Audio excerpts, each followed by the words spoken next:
tua vida e abençoar a cada área da tua vida. Eu te peço que fique comigo neste vídeo para que possamos meditar alguns minutos na poderosa palavra de Deus, aonde nós vamos ler em 1 Reis, capítulo 17, versículo 8 ao 14, que vai tratar sobre Elias e a viúva de Sarepta. Vamos ver o que nosso Deus faz quando a situação já pede para dar o checkmate, né? Já a situação já diz que acabou, mas o nosso Deus, Ele é quem dá a última palavra. Ouça só. Então veio a ele a palavra do Senhor dizendo: levanta-te e vai para Sarepta, que é de Sidom, e habita ali. Eis que eu ordenei a uma mulher viúva que te sustente. Então ele levantou e foi para Sarepta, e chegando à porta da cidade, eis que estava ali uma mulher viúva apanhando lenha. Ele chamou-a e disse: traze-me, peço-te, numa vasilha um pouco de água que beba. E indo ela trazê-la, ele chamou-a e disse: traze-me agora também um bocado de pão na tua mão.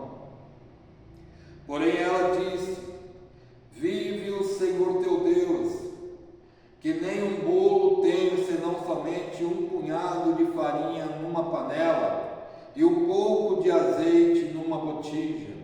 Vês que apanhei 2 cavacos e vou prepará-lo para mim e para meu filho, para que comamos e morramos depois. E Elias disse: não temas, vai, faz conforme a tua palavra, porém traze o primeiro para mim um bolo pequeno, e traze-o para mim, depois farás para ti e para teu filho, porque assim diz o Senhor, o Deus de Israel: a farinha da panela não se acabará, e o azeite da botija não faltará até o dia em que o Senhor dê chuva sobre a terra. Louvado seja Deus. Meus prezados irmãos, nós estamos diante de uma palavra que a ótica humana, se nós formos observar o acontecido aqui narrado na palavra de Deus, nós vemos que é uma coisa absurda na ótica humana. Nós vemos que é algo impossível, porque quando nós pensamos em ser amparado por alguém para um socorro financeiro, para um socorro na condição que estava, por exemplo, aquela mulher, ou no caso Elias, né? Estava numa condição de fome, de necessidade, ele não tinha onde buscar, ele não tinha uma esperança de que ia chegar ali alguém para lhe pagar algo que lhe devesse, né? Vamos dizer assim, que alguém lhe devia. Não, Elias estava, como havia muito tempo sem chuva na terra, havia uma grande fome, e então a Bíblia nos diz que aquela grande fome ela atingiu a todos, e Elias também foi atingido por aquela fome. Aí nós vemos que Deus aparece a Elias e disse a ele para que ele fosse a uma certa cidade de Sarepta, que ali Deus estava provendo para ele o sustento. Aí na mente de Elias, quem sabe ele pensa que Deus pudesse estar levantando ele e enviando a uma pessoa de boa condição financeira, uma pessoa de posses. Mas como nosso Deus, ele trabalha sempre na contramão da lógica, Deus ele coloca Elias no caminho de uma mulher que estava pior do que ele. Aquela mulher, ela estava numa situação tão desesperadora que ela já tinha colocado no teu coração que aquilo que sobrara na sua cozinha, aquele pouquinho de farinha, aquele pouquinho de óleo que ela tinha, ela ia misturar, ela ia fazer ali uma mistureba e ia levar ao fogo e ia comer aquilo. Era a última refeição que aquela mulher ia ter, porque ela não tinha de onde vir, estava todo situação, mas Deus havia provido também para ela. Deus colocou ela no caminho de Elias e disse que ia dar o sustento a Elias através dela, mas Deus estava também usando Elias para abençoar a vida daquela mulher, porque aquela mulher estava pior do que Elias. Louvado seja Deus. Então nós vemos aqui, meus queridos irmãos, que é uma prova de fé. Deus coloca uma pessoa que precisa da outra mais do que a outra precisa dela, e uma necessitando da outra, e as duas têm que fundirem-se e crerem em uma só palavra, a de Deus. Elias creu porque Deus falou que ia preparar ali uma viúva, uma mulher para o sustentar naqueles dias de fome.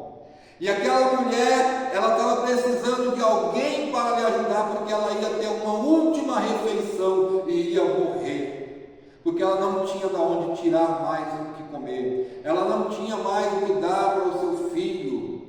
Louvado seja Deus. A Bíblia vai nos dizer que Elias chega e diz para ela, para que ela preparasse ali então um bolo pequeno para ele e depois fizesse para ela e seu filho. Se nós formos olhar mais uma vez com a ótica humana, nós vamos achar prepotência naquilo que Elias estava falando e pedindo. Porque se nós formos olhar do jeito que o ser humano olha, da forma que nós olhamos, que nós vemos as coisas, a gente iria pensar que ele pudesse dizer, vai, faz lá então e dá para o seu filho, come e traz um pedacinho para mim. Não, porque Deus quis ali provar também a fé daquela mulher, se aquela mulher ela tinha obediência, se ela tinha submissão e se ela tinha fé na boca daquele que estava falando, ela tinha fé na palavra daquele que estava falando, porque ele não falava dele, ele disse, segundo a palavra de Deus, assim diz o Senhor. Ele fala que o azeite da botija não se acabará e a farinha da panela também não se acabará, até que o Senhor mande chuva sobre a terra. Mas, meus irmãos, aquela mulher, ela acreditou porque ela conhecia a fama do profeta Elias, ela sabia quem estava falando com ela, ela sabia que tudo que aquele homem falava ali, Deus assinava embaixo e acontecia. Então ela foi, eu creio que ela foi louvando a Deus toda alegre e preparar aquele bolo ali. Ela disse, eu não sei como que vai sair bolo que dê para mim, para meu filho e para o profeta, mas se ele disse, eu creio, e eu vou fazer agora este bolo. E ela foi, e meus irmãos, na medida que ela entornava a vasilha com a farinha ia caindo, mas a farinha não secava na panela. A panela que ela estava entornando, ela derramava, ela enchia outra, mas a panela que ela estava entornando continuava cheia. Quem estava fazendo aquilo? É Deus, porque o Senhor Deus falou, a farinha da panela não se acabará,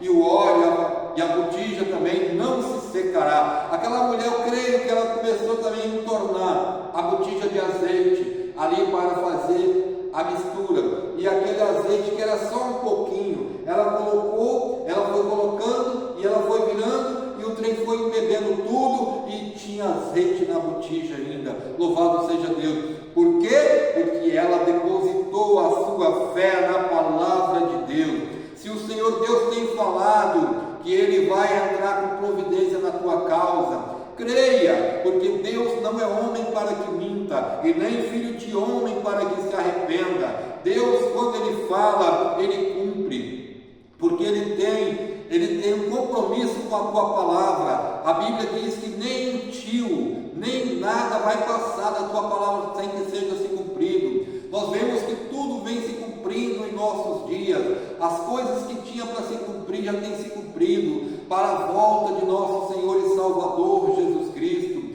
Nós vemos que falta muito pouco. Falta agora, por exemplo, o arrebatamento. Falta agora, quando a igreja for retirada, a chegada do anticristo, que já está no mundo. Ele já está aí camuflado, ele não pode se manifestar ainda. porque ele não tem autorização, porque o nosso Deus ainda não permite. Ele está ansioso, mas Deus não tem permitido. As coisas que ele tem preparado, mas ele não pode colocar nada em prática ainda. Mas está tudo sendo preparado. Desde quando começou, meus queridos irmãos, o primeiro chip de celular que chegou naquele tijolão Nokia, vocês se lembram?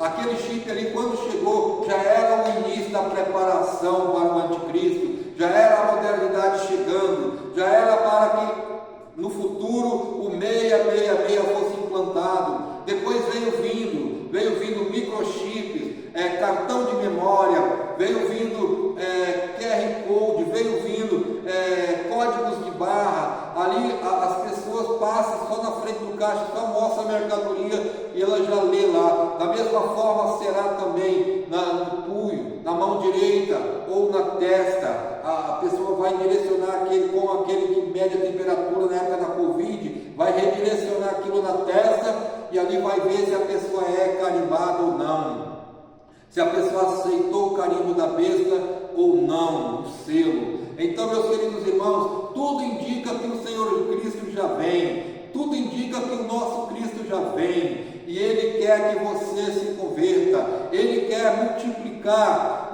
a sua farinha na panela, mas Ele prefere muito mais que você tenha fé nele, que você creia que Ele é galardoador daqueles que o buscam, e que você creia no sacrifício salvífico dele na cruz do Calvário, porque Cristo vai voltar, e quando Ele voltar, só vai subir para o céu aqueles que creram na sua palavra e obedeceram, abandonando, melhor dizendo, os costumes mundanos, abandonando a bebedeira, abandonando os vícios, abandonando tudo aquilo que o Senhor Deus abomina e abraçando com a santidade que o Senhor Deus nos impõe, porque o Senhor Deus nos diz que nós temos que ser santos porque Ele é santo, e sem a santidade ninguém verá Deus. Louvado seja Deus. E se você, meu querido irmão ouvinte que está me ouvindo, que você que de repente está com a vida de qualquer maneira, coloca a tua vida no altar de Cristo, porque Deus Ele vai requerer de ti, porque um dia, quando Ele voltar, Ele pode te pegar desapercebido, e você não queira estar como aquelas 10 virgens que não tinham o azeite nas suas candeias, porque muito triste será para aquele que for pego de surpresa naquele dia. Que Deus possa falar melhor no teu coração, que Deus possa lhe conceder a salvação, que Deus lhe possa conceder tudo aquilo que Ele tem para a tua vida, mas que você possa também ter a mente aberta, que você possa ter na tua mente, no teu coração, que você precisa de Cristo, porque Cristo morreu a seu tempo, Ele sofreu, Ele passou um martírio muito terrível para te dar a salvação, e hoje você está desprezando essa salvação, mas um dia, esse Cristo que veio, que foi humilhado, que foi maltratado, que foi pisado, que foi esbofeteado, que foi coroado de espinho, que foi pregado ali na cruz do Calvário com aqueles grandes cravos, Ele veio como ovelha, mas eu te digo, Ele está vindo novamente, e desta vez Ele está vindo como juiz, e não queira ser um réu naquele dia, mas seja um daqueles que vai com Ele julgar aqueles que ficarem. Em nome de Jesus, deixe o seu comentário, deixe o seu like, nos ajude a continuar falando a palavra, a continuar transmitindo a palavra de Deus, porque o Senhor Deus nos enviou e nos outorgou esta responsabilidade, quando Ele disse: ide por todo o mundo e pregai o Evangelho a toda a criatura, todos que crer e forem batizados será salvo, mas quem não crer, infelizmente, é a Bíblia que diz, você que escolhe se você vai ser salvo ou condenado, em nome de Jesus, amém.